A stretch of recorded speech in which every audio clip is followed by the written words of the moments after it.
you went in that field in the Air Force. When you got out, and why did you get out? Well, I got out and was gonna go back in as an officer. So let me back up. I graduated high school. We knew each other then, right? I didn't know what I wanted to do, and I think we talked about this a little bit in our intro. But uh, for whatever reason, man, I was really leaning on my dad for Yeah, guidance, and ended up going in the military, right. and that was a great decision, and everybody knew it based on what I had going on at the time, which was nothing. Did civil engineering in the military, was stationed all around the world, had a great experience, and decided to get out. And knew I didn't want to be like enlisted the rest of my life. I knew I wanted to achieve something more than that. So I decided I was going to go back to school. Nice. And I already finished probably, I don't know, 80 to 100 credit hours Yeah. in while I was in the military. So Right. basically, I had my associates, Okay. if you want to say that, about a year and a half of school. Uh, got out, was doing what they call the sword program. Um, What is that? it's like a scholarship they give you, Yeah. and they give you a stipend every month, just like you're still in the military. So It's not the basically a GI Bill. paycheck. I was doing the GI Bill too, so it's basically double dipping, if you want to call it that. And it's totally Isn't that legal. legal? It is absolutely. So they give you a stipend to live on, and you Yeah. pay for your school. It's basically like just being in the military. You're still receiving a paycheck. Mm-hmm. You do that, and then you also get your GI Bill to pay for school. Mm-hmm. So I had that, and when I decided that I didn't want to go back in the military because, man, there are so many factors. I was at school. I didn't want to be there longer than I had to.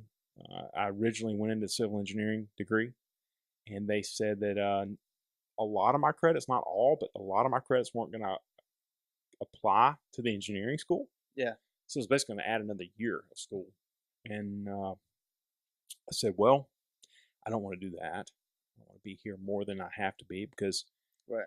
I went to the University of Alabama, and Yeah. they have one of the factors, the stipulations of the thing I was doing was you had to go to a school that had a ROTC detachment for Air Force, Right. and Alabama's got one of the best ROTC detachments there is Okay. in the Southeast that I knew of at the time.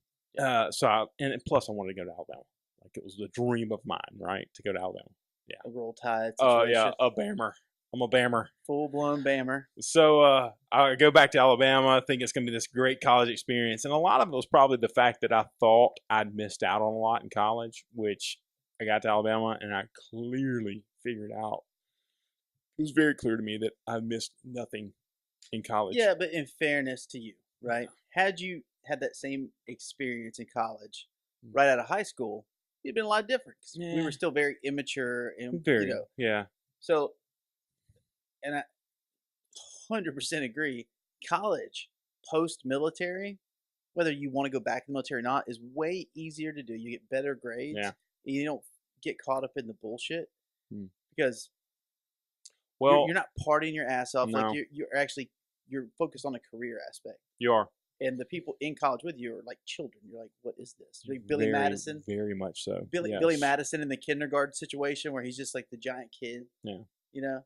Matter of fact, I had guys there that I graduated with. Yeah. And I'd already served 4 years in the military, and they were still there as sophomores.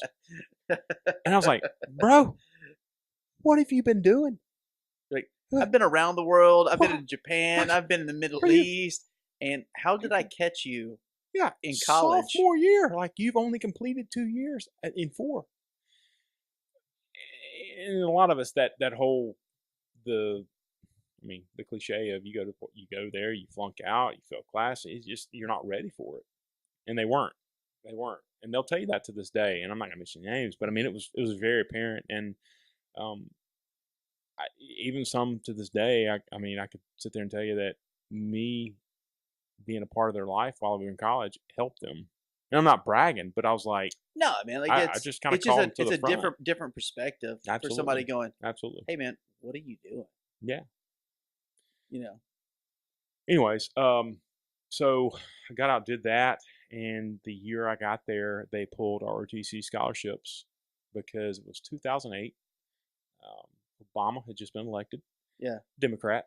yeah, Um, Democrats come in, and I would want to say that probably the main reason it happens is because Democrats, a lot of times they come in, they cut defense spending, and I think they came in and cut defense spending in half. And what do you think the first thing on the list was ROTC scholarships. Yeah. Yeah. So Okay. that's my guess. But regardless, Oh yeah, I never knew that. Yeah, I never knew that happened. they didn't offer any ROT scholarships the next year, and they came to me and told me that. And the ROTC commander came to us all and said he sat all the freshmen, sophomores, and juniors in the room.